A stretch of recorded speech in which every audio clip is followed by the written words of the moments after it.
Hello everyone, my name is Anurag Pathak and once again welcome to Commerce School. बच्चों last yesterday मैंने एक video बनाया था जिसमें मैंने आपको बताया था कैसे आप commerceschool.in को यूज़ करेंगे और वहाँ पर फर्स्ट टर्म के जितने भी चैप्टर्स हैं अकाउंट्स, इकोनॉमिक्स और बीएसटी उसके जो एमसीक्यूज हैं उनको एक्सेस कर पाएंगे। चाहे वो एसोसिएशन रीजन हो, चाहे वो मैचिंग टाइप हो, चाहे वो नॉर्मल एमसीक्यूज हो, हर तरह के एमसीक्यूज़ का कलेक्शन मैंने यहाँ पर बताया हुआ है। तो मैंने लिंक डिस्क्रिप्शन में दे दिया है, तो वहाँ पे जाके आप एक्सेस कर सकते हो। तो आज हम बात करेंगे money and banking. Money and banking में 3 टाइप्स के एमसीक्यूज़ हैं। एक तो नॉर्मल एमसीक्यूज़ हैं, फिर मैचिंग टाइप एमसीक्यूज़ हैं और असर्शन रीज़न एमसीक्यू। तो आज से हम सीरीज़ स्टार्ट कर रहे हैं फर्स्ट टर्म के लिए और आज मैं आपको इकोनॉमिक्स का जो चैप्टर है मनी एंड बैंकिंग उसके जो नॉर्मल एमसीक्यूज हैं उससे मैं स्टार्ट करा रहा हूँ और आज हम करीब करीब 20 टू 25 एमसीक्यूज कर लेंगे और जितने भी एमसीक्यूज हैं अ, उसका लिंक मैं डिस्क्रिप्शन में दे दूंगा। आप फ्री ऑफ कॉस्ट वहां पे जाके प्रैक्टिस कर सकते हैं। ओके, तो what you have to do is just to come over the commerceschool.in through Google। तो आप कैसे आएँगे commerceschool.in पर? आपको जैसे for example money and banking के एमसीक्यूज़ प्रैक्टिस करने हैं, तो आपको गूगल में लिखना है MCQs of money and banking class 12th और इसके बाद आप commerce.in ऐसे लिखते हैं। आप जैसे क्लिक करेंगे तो पहला जो ऑप्शन आएगा वो हमारी ही वेबसाइट का आएगा। इस पे क्लिक करना है और अपनी प्रैक्टिस स्टार्ट कर देनी है। तो ये जो पोस्ट है, इसी की हम प्रैक्टिस आज करेंगे और इसमें से 20 टू 25 एमसीक्यूज़ आज के क्लास में आपको प्रैक्टिस करा देता हूँ। करीब-करीब इसमें 150 टू 160 के आसपास एमसीक्यूज़ हैं और बहुत इनफ हैं। और मैंने इसके आंसर्स विद रीजंस आपको दिए हैं और कोई भी अगर आपको डाउट आता है, फॉर एग्जांपल आपको कुछ डाउट आ रहा है, तो यहाँ सबसे टॉप पे मैंने व्हाट्सएप का नंबर दिया हुआ है। इस पे आप क्लिक करेंगे तो आप मुझसे व्हाट्सएप से जुड़ जाएँगे। तो वहाँ पे आपको क्या करना है, स्क्रीनशॉट लेके मुझे व्हाट्सएप कर दो। कोई भी आपका डाउट होगा मैं आपको क्लियर कर दूँगा। इसके अलावा जितना भी टास्क मैंने दिया हुआ है वो सारे के सारा कंटेंट राइटर्स को दिया हुआ है। हो सकता है कंटेंट राइटर से थोड़ा बहुत कहीं न कहीं कुछ मिस्टेक्स हो गई हो। तो अगर आपको लगता है कि किसी एमसीक्यूज़ का आंसर गलत आपको लग रहा है, तो आप मुझे उसका स्क्रीनशॉट भेज दो व्हाट्सएप पे, तो मैं एक बार देख लूँगा। अगर गलत होगा तो रीज़न के साथ उसको करेक्ट कर दिया जाएगा और आपको इन्फॉर्म कर दिया जाएगा कि यू वर राइट। ओके, तो लेट्स गेट स्टार्टेड। तो आज हम प्रैक्टिस कर रहे हैं मनी एंड बैंकिंग और नॉर्मल एमसीक्यूज। तो इस ये जो कलेक्शन है एमसीक्यूज का उसमें से करीब-करीब हम 20 टू 25 एमसीक्यूज आज कर लेते हैं। तो पहला एमसीक्यू है, which of the following makes a financial institution A bank? तो यहाँ पे 4 ऑप्शन दिए हुए हैं। पहला ऑप्शन है accepting deposit, lending, accepting demand deposits और एक्सेप्टिंग टाइम डिपॉजिट। सबसे पहले मैं आपको थोड़ा-सा समझा देता हूँ कि what are financial institution and what are bank, difference क्या है दोनों। लिंक चेंज कर लेता हूँ। तो what is financial institution and what is bank? Okay, तो डिफरेंस क्या है? तो इसको समझाने के लिए एक छोटा सा एग्जांपल हम ले लेते हैं पोस्ट ऑफिस का। पोस्ट ऑफिस और आपकी जो एचडीएफसी बैंक है, इन दोनों में डिफरेंस देखो। पोस्ट ऑफिस भी डिपॉजिट्स लेता है, लेकिन ये लेता है टाइम डिपॉजिट्स। टाइम डिपॉजिट उसके अलावा ये कुछ लैंडिंग वगैरह भी हो सकता है करते हों, और लैंडिंग करने वाले बहुत सारे फाइनेंशियल इंस्टीट्यूशंस हैं। लेकिन इस पोस्ट ऑफिस और एचडीएफसी बैंक में डिफरेंस क्या है? एचडीएफसी बैंक सेविंग अकाउंट और करंट अकाउंट ओपन करता है। लेकिन बाकी जितने भी फाइनेंशियल इंस्टीट्यूशंस हैं, हो सकता है वो लैंडिंग में इन्वॉल्व हों, यानी कि बोरोइंग लोन देते हों और उसके अलावा डिपॉजिट्स भी एक्सेप्ट करते हों। लेकिन ये जो लोग डिपॉजिट्स एक्सेप्ट करते हैं, वो टाइम डिपॉजिट होता है।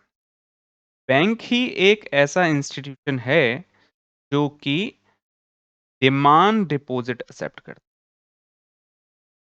क्या एक्सेप्ट करता है? डिमांड डिपॉजिट एक्सेप्ट करता है।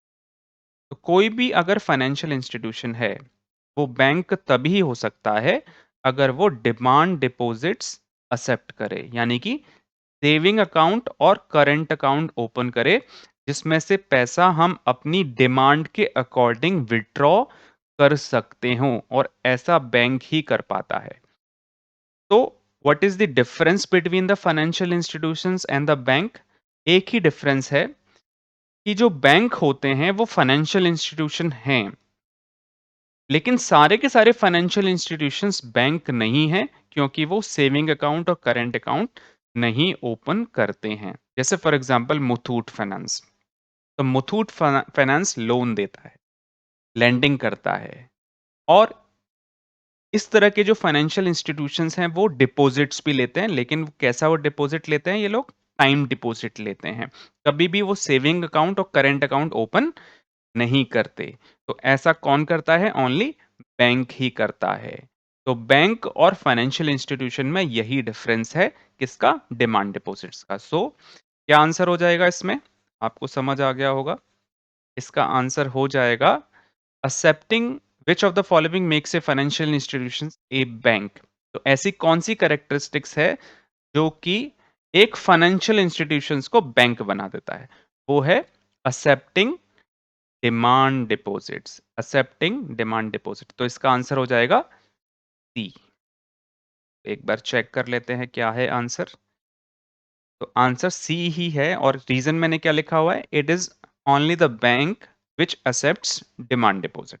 डिपॉजिट और डिमांड डिपॉजिट्स क्या होते हैं? सेविंग अकाउंट और करेंट अकाउंट। डिमांड का मीनिंग आप अपनी डिमांड के बेसिस पर कभी भी वहां से विड्रॉ कर सकते हैं। फॉर एग्जांपल आप पेटीएम से पेमेंट कर सकते हैं, यूपीआई से कर सकते हैं, नेट बैंकिंग से पेमेंट कर सकते हैं, एटीएम से कभी भी पैसा निकाल सकते हैं, चेक से भी निकाल सकते हैं। तो इस तरह के जो अकाउंट होते हैं बैंक में, वो डिमांड डिपॉजिट्स कहलाते हैं। और सेविंग अकाउंट और करंट अकाउंट दो तरीके के डिमांड डिपॉजिट होते हैं। वैसे तो करंट अकाउंट तो प्योर डिमांड डिपॉजिट है, और सेविंग अकाउंट जो है वो पार्शियल डिमांड डिपॉजिट होता है। वैसे तो वैसे तो अब तो कंप्लीट वो डिमांड डिपॉजिट है ही, क्योंकि सेविंग अकाउंट में चेक से पैसा विथड्रॉ करने में थोड़ा बहुत रिस्ट्रिक्शन होता है, लेकिन अब तो रिस्ट्रिक्शन है ही नहीं। एटीएम से कभी भी पैसे निकाल लो, और उसके बाद यूपीआई से और नेट बैंकिंग से कभी भी पेमेंट कर दो, तो वो ये भी एक तरीके से प्योर डिमांड डिपॉजिट हो ही गया है। तो इसका आंसर है सी। नेक्स्ट क्वेश्चन है, creation of money by commercial bank refers to. Money creation क्या है? यानी कि कमर्शियल बैंक कैसे मनी क्रिएट करता है? सबसे पहले आप मनी की डेफिनेशन ये समझ लें कि money can be anything that can be used in settlement of the economic trend. जैसे आपने सामान खरीदा तो आपने पेमेंट कर दिया, आपने लोन लिया हुआ है तो उसकी ईएमआई पे कर दी। तो इस तरह की जो ट्रांजैक्शंस होती हैं वो इकोनॉमिक ट्रांजैक्शन। तो इकोनॉमिक ट्रांजैक्शंस को सेटल करने में ऐसी कोई भी चीज है जो कि एक्सेप्टेड है, यानी कि आप उसको यूज कर सकते हैं, वो मनी है। तो कमर्शियल बैंक कैसे मनी क्रिएट करता है? तो आपने तो वैसे तो सुना होगा कि भैया जो करेंसी नोट्स हैं, जो करेंसी नोट्स हैं वो कौन छापता है? आरबीआई। और जो कॉइन्स हैं, कॉइन्स को मिंट करने का काम किसका है? सेंट्रल गवर्नमेंट का। ये सेंट्रल गवर्नमेंट करती है। लेकिन कॉइन्स को मिंट करके, यानी कि कॉइन्स को प्रिंट क्रिएट करके सेंट्रल बैंक हैंड ओवर कर देती है किसको? आरबीआई को। तो करेंसी नोट्स तो कौन छापता है? आरबीआई छापता है। कॉइन्स कौन छापता है? सेंट्रल बैंक छापता है, लेकिन सेंट्रल बैंक इश्यू नहीं करता। तो इश्यू करने के लिए किसको हैंडओवर कर देता है? आरबीआई। तो करेंसी और कॉइन्स को इश्यू करने का जो काम है, वो किसका है? केवल आरबीआई का है। तो आरबीआई इश्यू करता है, तो इसका कहने का मतलब है कि जो आरबीआई है, मनी क्रिएट कर रहा है, यानी कि मनी क्रिएट भी कर रहा है और इश्यू भी कर रहा है। लेकिन कमर्शियल बैंक कैसे क्रिएट करता है? कमर्शियल बैंक कैसे क्रिएट करता है मनी? तो इसको समझते हैं। तो जो कमर्शियल बैंक है, उसका मनी क्रिएट करने का जो सिस्टम है, वो है लेंडिंग करके।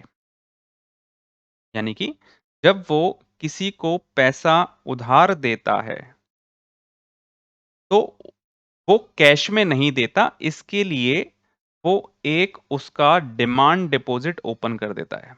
जैसे मुझे बैंक से लोन चाहिए, तो बैंक क्या करेगा? मेरे नाम से एक अकाउंट ओपन करेगा, डिमांड डिपॉजिट, जो कि सेविंग अकाउंट हो सकता है या करंट अकाउंट हो सकता है, उसमें वो पैसा डाल देगा। ठीक है? जैसे मैंने 50,000 का लोन लिया है, तो 50,000 का एक अकाउंट बैंक, यानी कि एचडीएफसी बैंक, कोई भी बैंक, जैसे मैंने एचडीएफसी बैंक से लिया है, तो एचडीएफसी बैंक क्या करेगा? 50,000 का मेरा एक डिमांड डिपॉजिट, यानी कि सेविंग अकाउंट ओपन कर देगा। क्लियर है पॉइंट? अब ये 50,000 रुपीस इस डिमांड डिपॉजिट में आ गए हैं। अब मैं क्या करूंगा? इस 50,000 को यूज करूंगा अपनी इकोनॉमिक ट्रांजेक्शन्स को सेटल करने में। जैसे मुझे कुछ सामान खरीदना है, तो मैं चेक से पेमेंट निकालूंगा, या चेक काटूंगा और पेमेंट कर दूंगा, या यूपीआई से पेमेंट कर दूंगा, या फिर नेट बैंकिंग से पेमेंट यहां से हो सकती है। तो ये जो डिमांड डिपॉजिट है, एक तरीके से मनी की तरह बिहेव कर रहा है। कैसे बिहेव कर रहा है? तो मनी की तरह बिहेव कर रहा है। तो डिमांड डिपॉजिट जो है, is a kind of money. It is also called bank money. तो आपको समझ आ गया होगा कि कमर्शियल बैंक मनी कैसे क्रिएट करता है? By opening the demand deposit, by creating the demand deposits. और डिमांड डिपॉजिट्स ये या बैंक डिपॉजिट्स बोल सकते हैं, क्योंकि जो एमसीक्यूज होते हैं उसमें क्लोजेस्ट आंसर लिखना होता है। तो डिमांड डिपॉजिट बोल लो या बैंक डिपॉजिट्स बोल लो, एक ही बात है। तो ये डिमांड डिपॉजिट्स को क्रिएट कर करके उनको बैंक डिपॉजिट्स भी बोल सकते हैं, क्योंकि एमसीक्यूज में डिमांड के नाम से नहीं लिखा हुआ, तो बैंक के नाम से लिखा हुआ, तो क्लोजेस्ट है ये।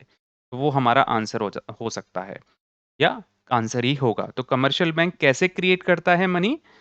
कमर्शियल बैंक मनी क्रिएट करता है बैंक डिपॉजिट्स को क्रिएट करके। तो यहां पर हमारा जो आंसर होगा वो हो जाएगा आंसर ए। ये देखो आंसर ए, और मैंने यहाँ पे रीजन भी लिखा हुआ है। The commercial bank provides loan out of the bank deposits it receives from depositors.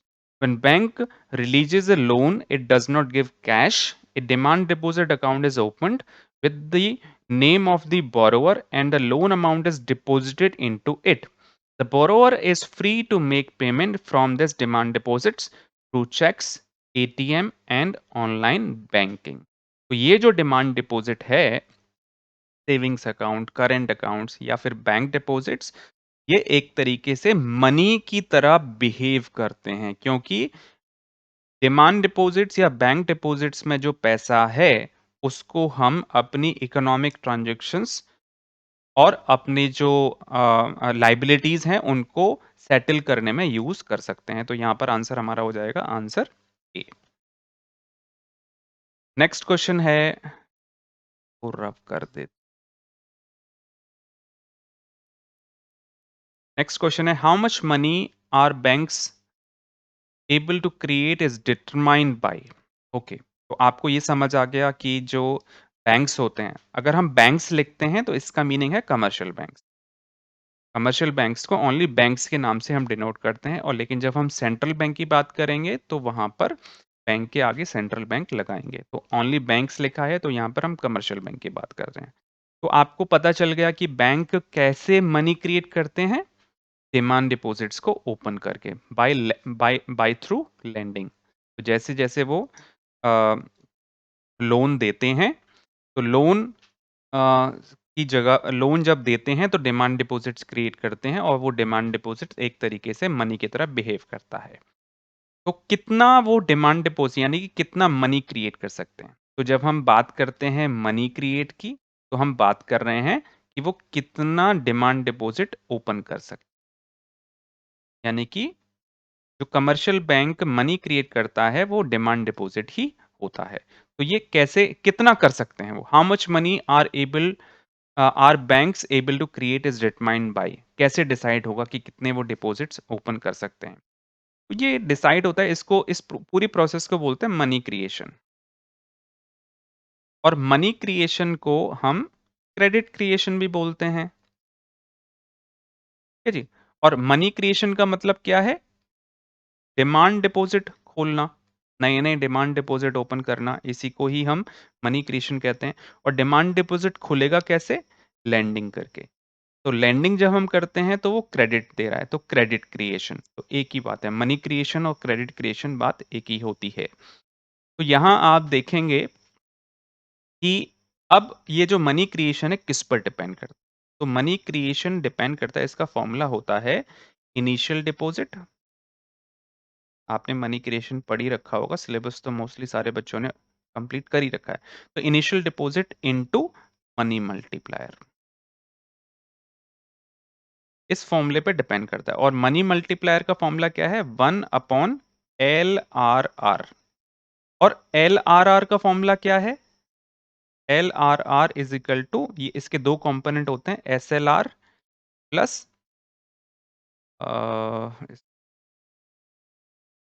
इसके दो कंपोनेंट होते हैं LRR के, SLR प्लस CRR। तो अल्टीमेटली फॉर्मूला क्या हो जाएगा? फॉर्मूला ये हो जाएगा initial deposit into 1/SLR plus CRR। तो इसका मीनिंग ये है कि जो मनी क्रिएशन होता है, यानी कि डिमांड डिपॉजिट्स जो होते हैं, वो 3 फैक्टर्स पे डिपेंड करते हैं। एक तो इनिशियल डिपॉजिट्स पर, और एक SLR पर, और एक CRR पर। तो इसका आंसर यहाँ पर हो जाएगा डी, आंसर इसका हो जाएगा। तो how much money banks are able to create depends upon initial deposits and LRR। LRR consist of SLR and CRR, ये दो कंपोनेंट होते हैं। अगर आपको ये टॉपिक डिटेल में पढ़ना है तो आप क्या करें, अ, एक सेकेंड तब कर दूं।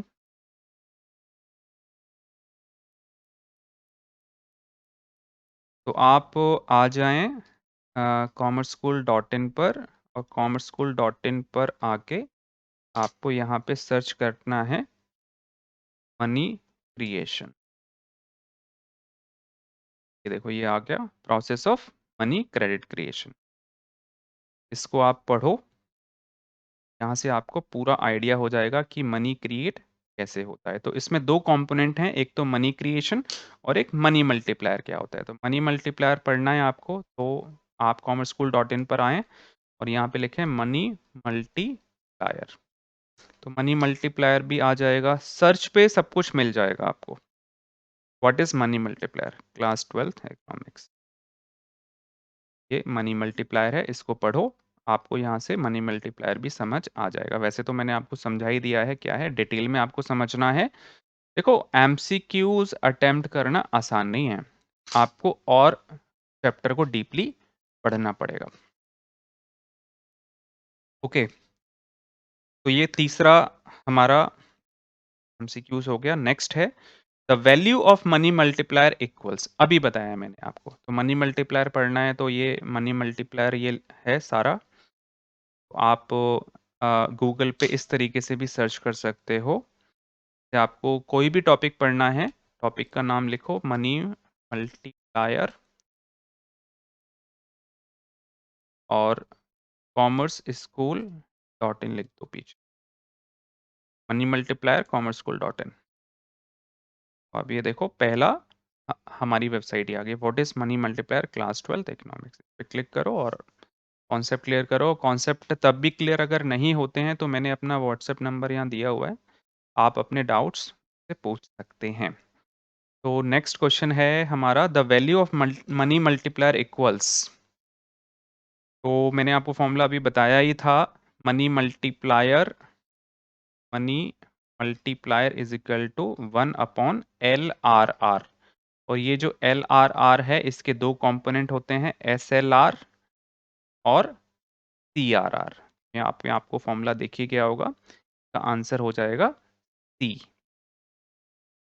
चेक कर लेते हैं क्या आंसर है। तो answer C, the value of money multiplier equal to 1 upon LRR, और LRR consist of SLR plus CRR. Okay, next question है हमारा, अब कर देते हैं। Given CRR is equal to 4% and SLR is equal to 16%, the value of money multiplier is। तो अभी आपको मैंने बताया है मनी मल्टीप्लायर होता है 1 अपॉन LRR, और LRR का फॉर्मूला है CRR plus SLR।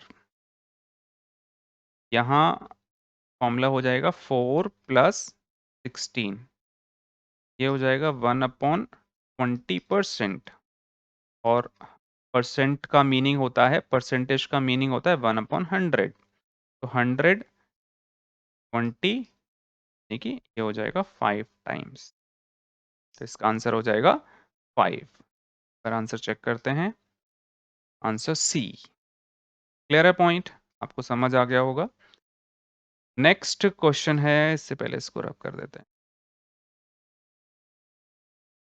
Next question है, when the central bank sells securities in the market, the credit creation capacity of the commercial banks is likely to। तो सबसे पहले हम समझ लेते हैं कि ये जब ये जो प्रोसेस है पूरा सिक्योरिटीज को सेल करने का, ये क्या है? इसको बोलते हैं ओपन मार्केट ऑपरेशन। आपने पढ़ रखा होगा,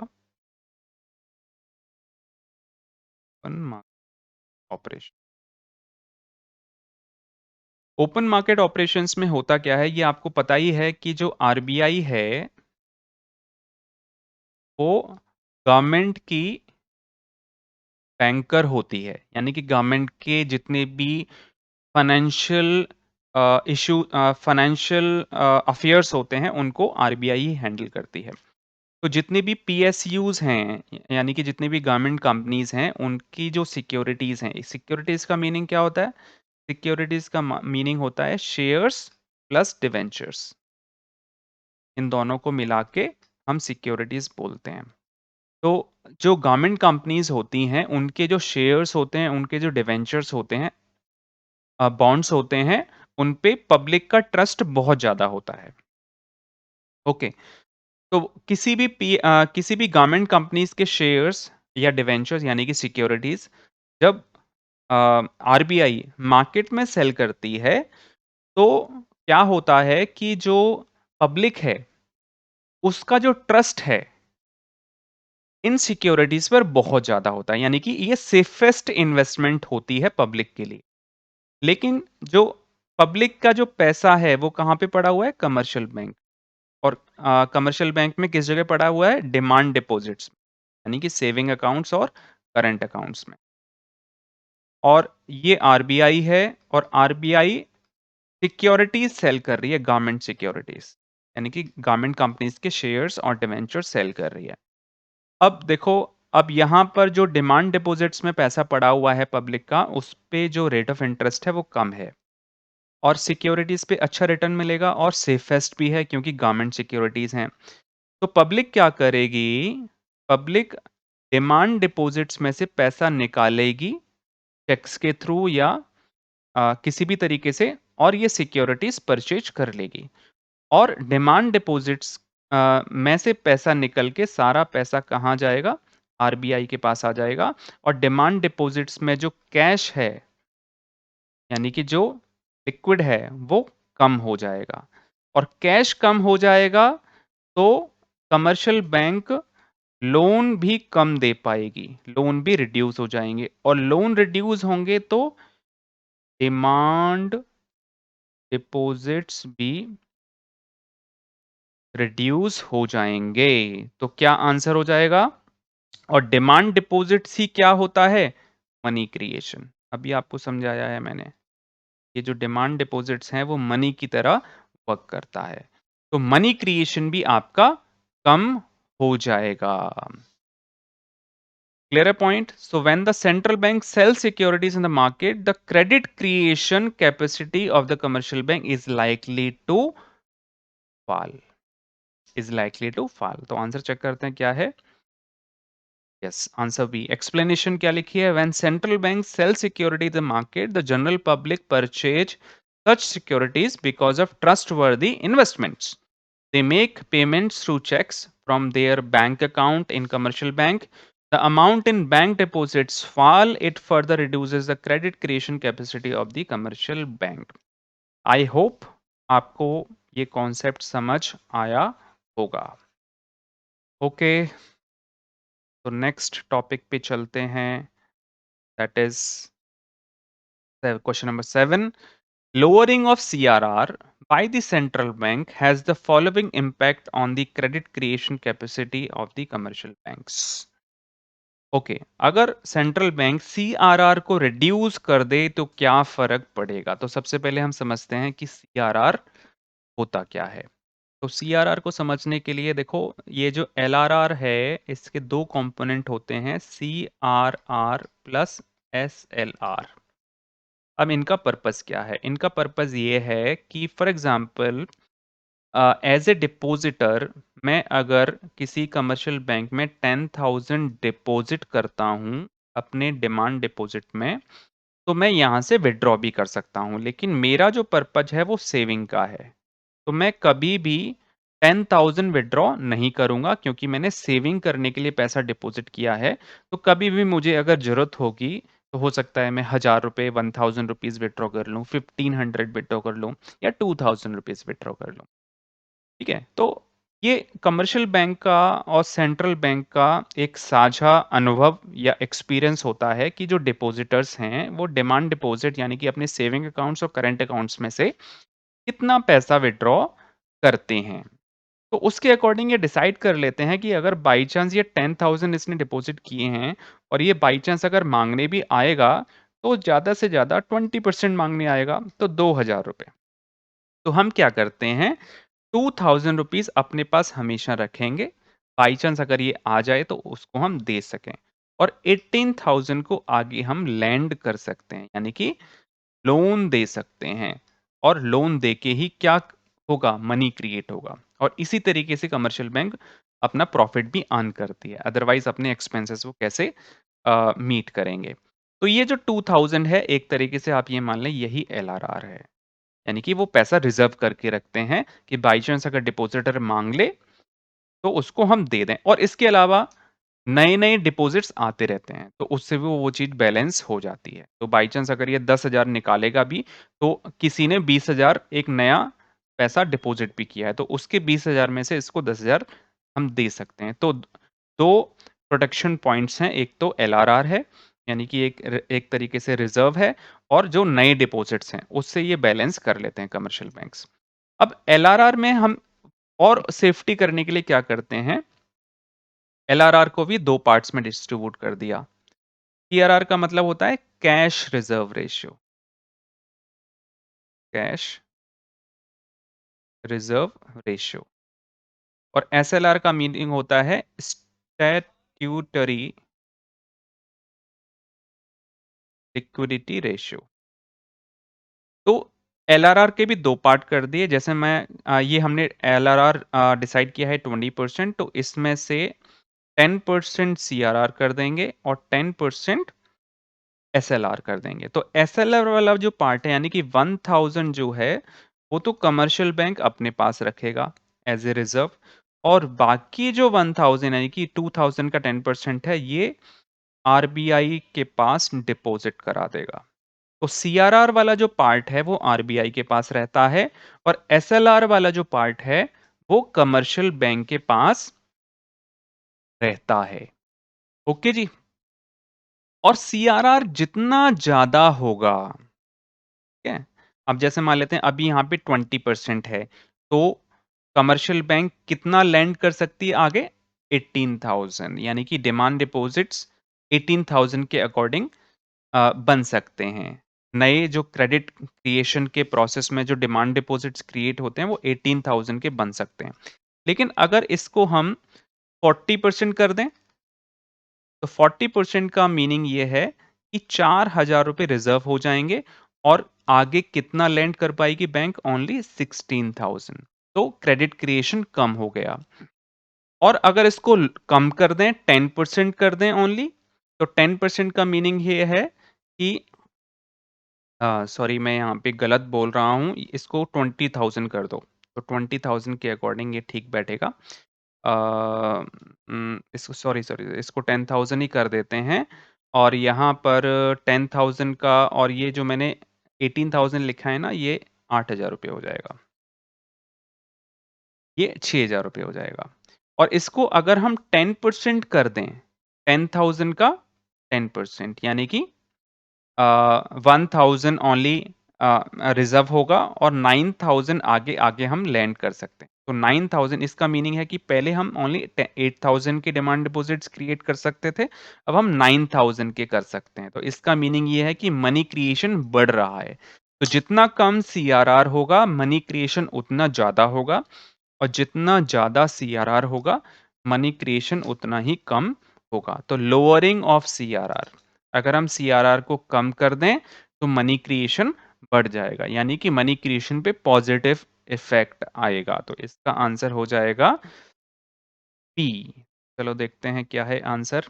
तो answer B, explanation. Lowering CRR increases the amount of deposits for lending purposes, it increases the lending capacity of the commercial bank. Clear है पॉइंट? ओके जी, next part, avoid my spelling mistakes.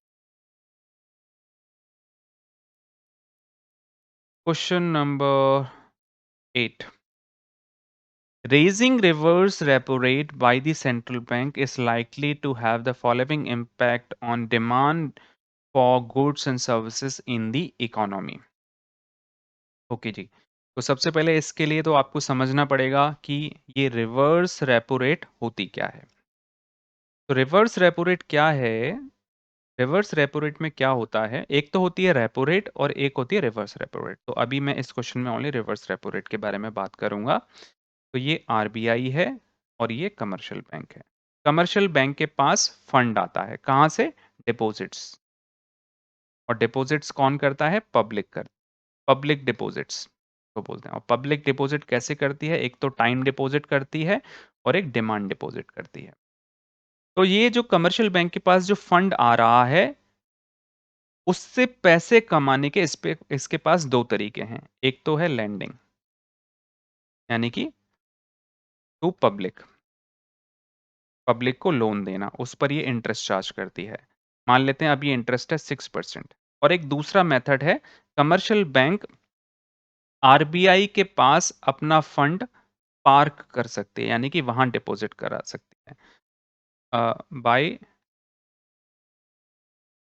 Depositing fund with RBI.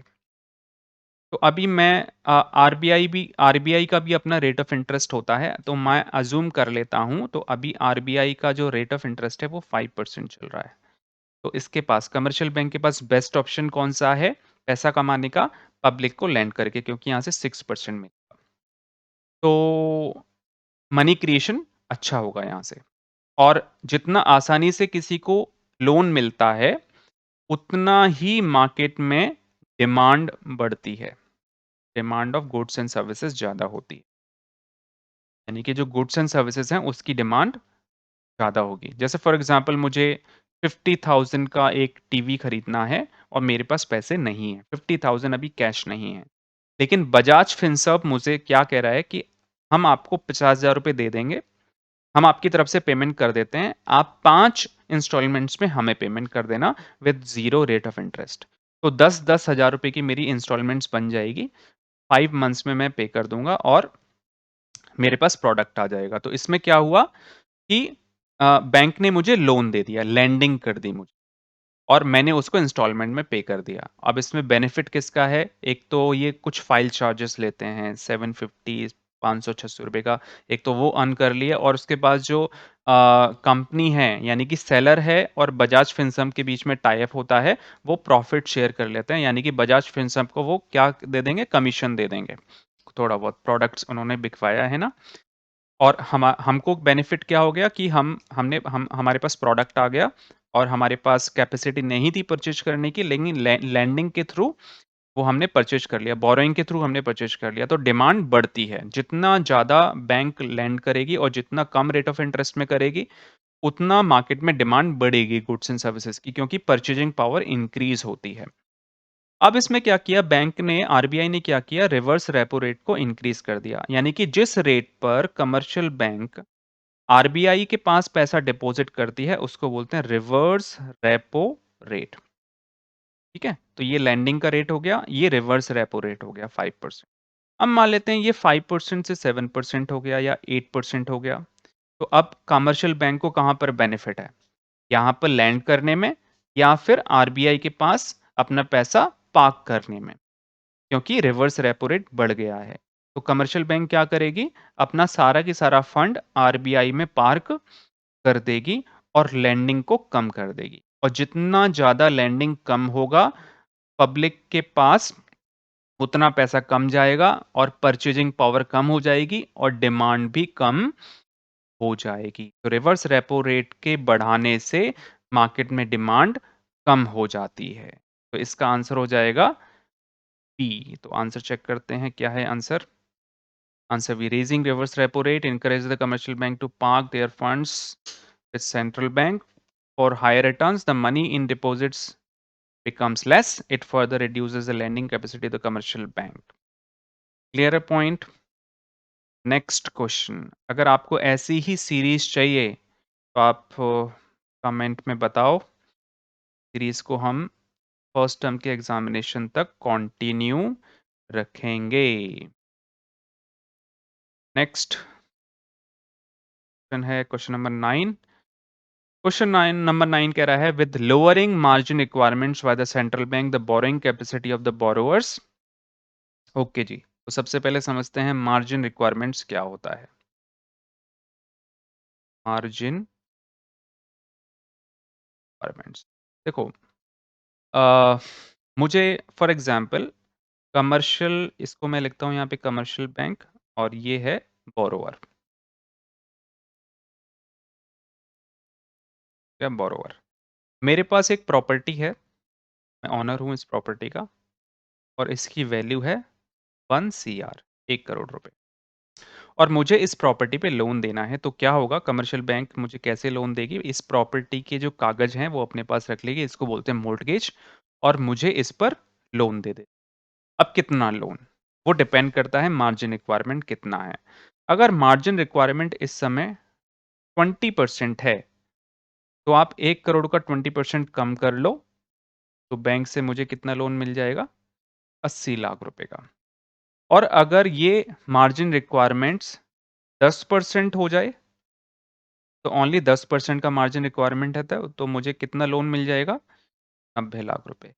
और अगर ये margin requirement 50% कर दें, तो मुझे कितना लोन मिलेगा, 50 लाख रुपए। तो जो प्रॉपर्टी की कीमत होती है और जो लोन सैंक्शन होता है, उसके बीच का जो डिफरेंस होता है, वो मार्जिन रिक्वायरमेंट होता है। और जितना कम मार्जिन रिक्वायरमेंट होगा, उतना ही तो बोरोवर लोन लेगा भैया। 1 करोड़ रुपए की प्रॉपर्टी दे के 90 लाख रुपए लोन मिल रहा है, तो ठीक है ना, अच्छा है। तो जितना ज्यादा लोन मिलेगा प्रॉपर्टी पे, उतना ही बोरोवर लोन लेगा, और जितना कम लोन मिलेगा उतना वो अवॉइड करेगा। 1 करोड़ रुपए की प्रॉपर्टी दे के 50 लाख का लोन, और बाई चांस अगर नहीं चुका पाया तो गई 1 करोड़ रुपए की प्रॉपर्टी।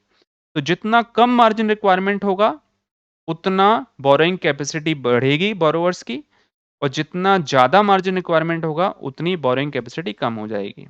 इसका आंसर हो जाएगा प्राइजेस। तो आंसर ए ही है इसका। अब लास्ट क्वेश्चन फटाफट से कर लेते हैं, क्योंकि अभी मेरी क्लास है, शाम को देखता हूँ।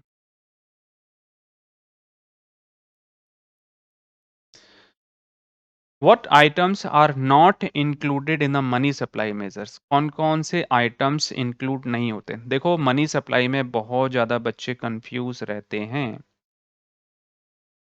मनी सप्लाई में बड़ा कंफ्यूजन है, क्योंकि जितनी भी रेफरेंसेस बुक में किसी में M1 M2 M3 M4 पता नहीं क्या क्या दिया हुआ है, लेकिन आपका जो सिलेबस है उसमें ओनली 2 ही कंपोनेंट हैं, करेंसी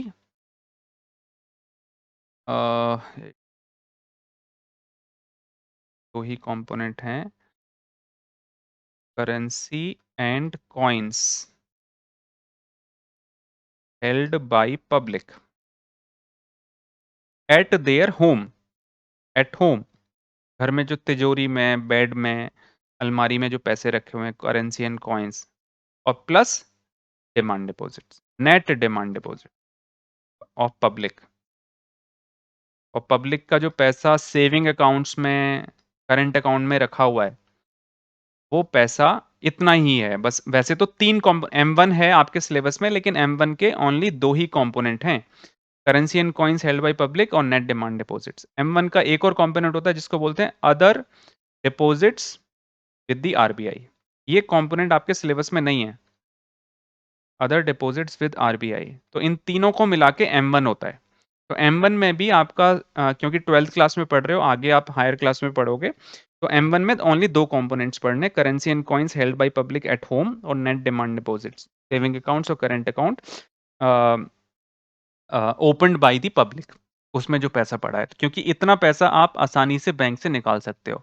और मनी सप्लाई वैसे M1 है, M1 में M1 के 2 पार्ट होते हैं, transaction money plus other deposits with RBI. तो ओनली ट्रांज़ैक्शन मनी आपके सिलेबस में है, ये वाले 2 पार्ट। तो कई-कई बुक्स में 3 कंपोनेंट्स दिए हुए हैं, लेकिन अगर आप सिलेबस देखेंगे तो ओनली 2 ही कंपोनेंट्स हैं।